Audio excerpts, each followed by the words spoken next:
360 Strong Women. Today, we're going to talk about stress management, or what I want to call stress prevention. Stress prevention offers a range of ways to help you better deal easily with stress and difficulty, called adversity, in our lives. And managing stress can help us lead a more balanced, healthier life. Stress is an automatic physical, mental, and emotional response to a difficult event. It's a common part of everyone's life. However, we can flip the switch on how we look at stress. When used positively, it can lead to growth, action, and change. You grow through what you go through, and this helps you build resilience. You have a choice to rethink stress.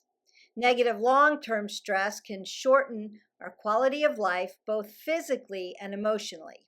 So today we're going to talk about 4 strategies to help us reduce and manage our stress levels. So the 4 stress management strategies are time management. How do we organize our daily tasks? Improving emotional intelligence, connection, and our inner circle, and then practicing a relaxation technique using mindfulness techniques. So time management skills, prioritizing tasks and problem solving. We want to maximize our potential without feeling stress, and actually we want to try to reduce that stress. The first thing we want to do is make a plan. Plan specific and realistic goals. Time management plan is a smart schedule that helps you get things done efficiently. It's all about setting realistic goals, breaking them into smaller tasks, and setting aside specific times to complete them. A proper time management plan will help you and your team stay organized, reduce stress, and succeed in both your personal and your work life. So this could be for your work life balance or your home life balance, meaning we make a plan with our families. We want to ensure our goals are realistic, and setting achievable objectives prevents frustration and maintains motivation throughout the process while ensuring there won't be any wasted time. So we're using SMART goals: specific, measurable, attainable, realistic, and timely. And then we want to organize our daily tasks. Task management means organizing and prioritizing responsibilities so we don't feel overwhelmed or miss important items or deadlines. Once our goals are crystal clear and realistic, we prioritize the tasks that should be established. We want to categorize our daily tasks, and that helps you pinpoint what truly requires your immediate attention. To implement this, you could create a daily or weekly to-do list, placing the most crucial and challenging tasks at the top.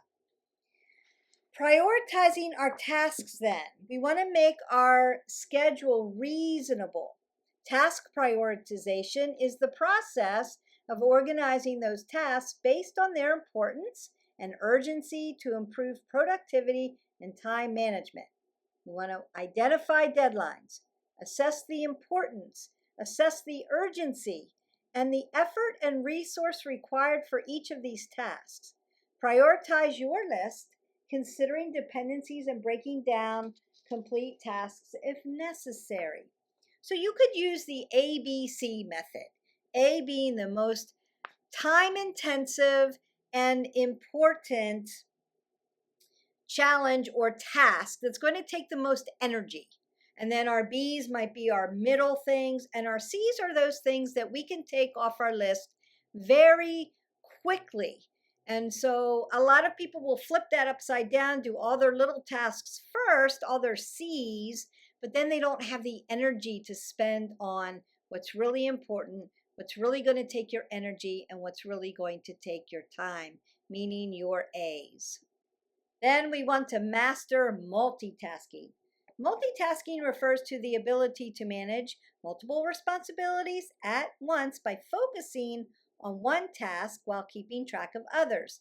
Multitasking can save time and improve productivity. Some tips for multitasking. Prioritize a task, make a to-do list, and focus on the most important tasks. Those are your A's. Set realistic goals. Break down your goals into smaller, more manageable tasks if necessary. Plan ahead. Consider the time required for each task and then plan out your day. Avoid distractions. Identify what distracts you and try to avoid them. Take breaks. Give your brain a rest between tasks to avoid confusion and forgetfulness. Group similar tasks together. Working on similar tasks together can help you focus and retain information. And then delegate when possible. If you can assign tasks to others, do it. You are not the only person that has to do everything. And this will save you a lot of time and stress.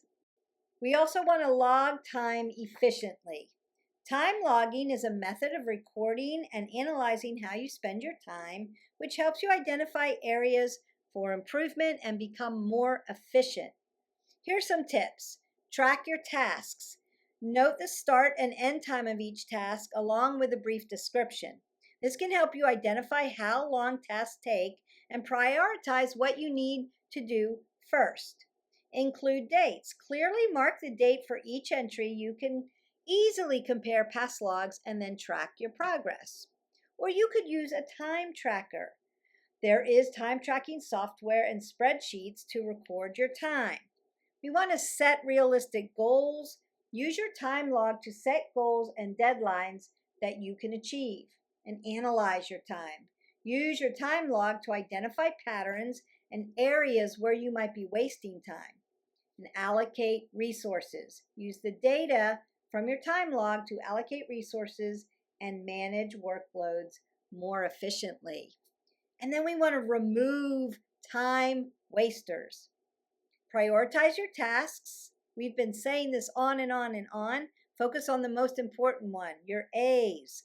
Limit email and phone. So set aside a specific time to check your emails and your phone calls.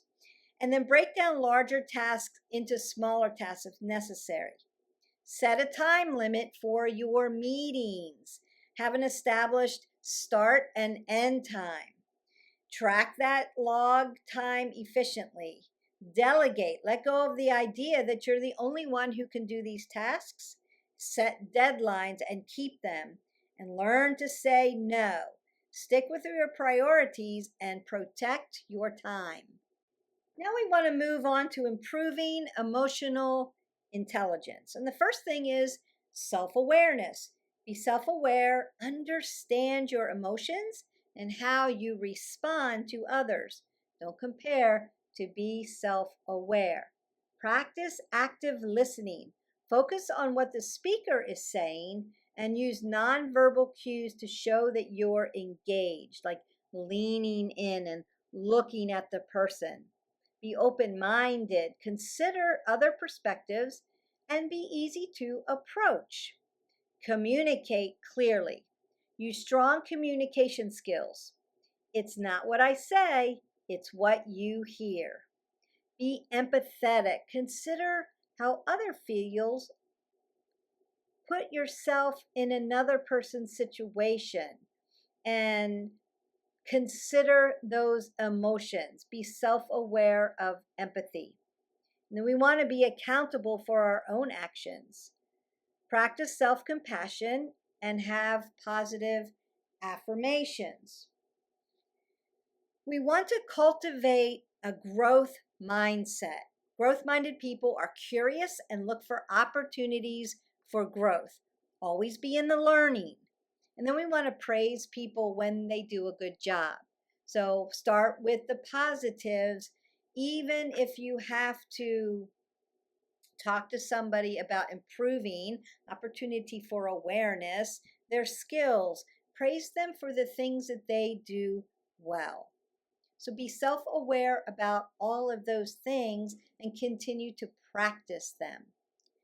Then we want to talk about self-regulation. And self-regulation is the ability to control your thoughts, your emotions, and your behaviors.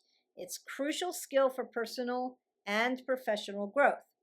We want to express our emotions appropriately, at the appropriate time, with the appropriate people.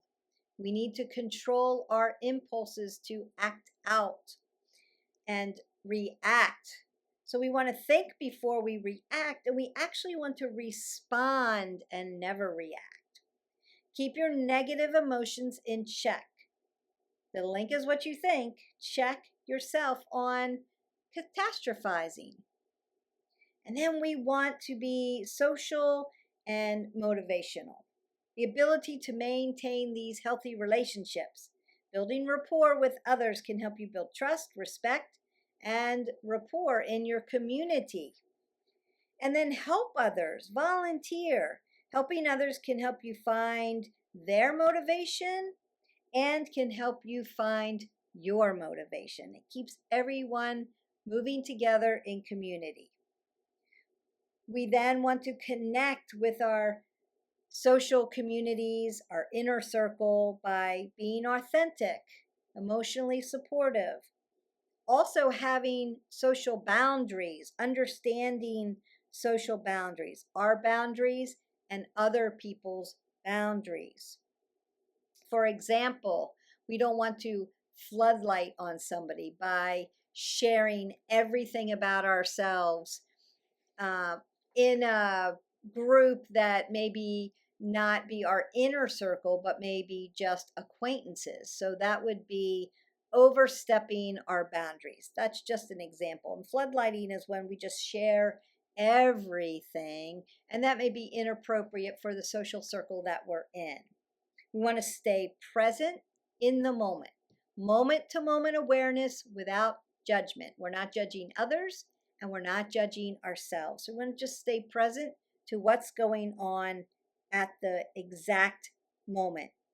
Dive deeper with some relationships, past that surface, hey, how are you doing? But maybe share more authentically with others. Be genuine with our comments. Be more specific. Hey, great job. That's genuine, but it's also broad. How about, that was a really great job that you did with X, Y, and Z. I liked how you X, Y, and Z. So be more specific and authentic about their good job so that they know that you are watching and listening. Schedule your time. Remember, we want to protect our time, but we also want to protect other people's time. So we want to be respectful of time. The benefits of relieving stress are boosting our mood, improving our quality of life, and reduces chronic diseases and makes us help make healthier choices. And our fourth strategy are practicing relaxation techniques, or what we call mindfulness. And mindfulness can be a powerful tool for managing stress and anxiety. It involves being aware of the present moment without judgment. That's the hard part. We're not putting judgment on our present moment, on what we're experiencing in the present. Some of the best practices are breathing techniques, box breathing and belly chest breathing, and we're going to practice that at the end. Meditation. Meditation can be a very powerful tool in staying in the present, reducing anxiety, learning how to put your body into parasympathetic nervous system, that calming, restorative place. And it doesn't have to be sitting on a mat in a mudra with a mantra. It can be a walking meditation, maybe looking at nature, walking in the woods, taking a hike, walking on the beach, and just breathing in and out and taking in the present moments. Prayer. Prayer can be powerful, seeking your higher person can help you in your life having a foundation. So, prayer and meditation are very powerful tools for relaxation. Body scans, also very powerful. So, you can start at the top of your head and work all the way down to your toes and just connect with each body as you breathe in and out. And I've got several videos on that. So you can like, subscribe, and share to our channel, and then go into our yoga and mindfulness playlist and find some of those techniques. Tai Chi. Tai Chi can be very powerful. It's not only just for balance and core stability, but it's relaxing.